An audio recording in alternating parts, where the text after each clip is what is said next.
Informasi pertama kami awali dari wilayah Jakarta Selatan, di mana ada tembok Sekolah Dasar Negeri 08 Tebet Barat, Jakarta Selatan yang roboh akibat hujan deras yang melanda pada Senin kemarin. Seluruh aktivitas belajar mengajar dialihkan secara daring.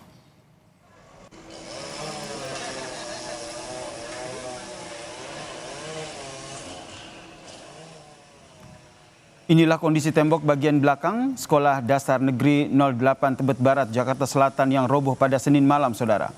Material tembok yang ambruk menutup saluran air dan sebagian menimpa area kantin sekolah. Hingga Selasa siang, sejumlah petugas dari Sudin Tata Air bersama dengan PPSU Kelurahan Tebet Barat masih melakukan evakuasi puing-puing tembok. Pembelajaran pun dilakukan secara daring untuk menjaga keselamatan dan kenyamanan siswa selama perbaikan berlangsung.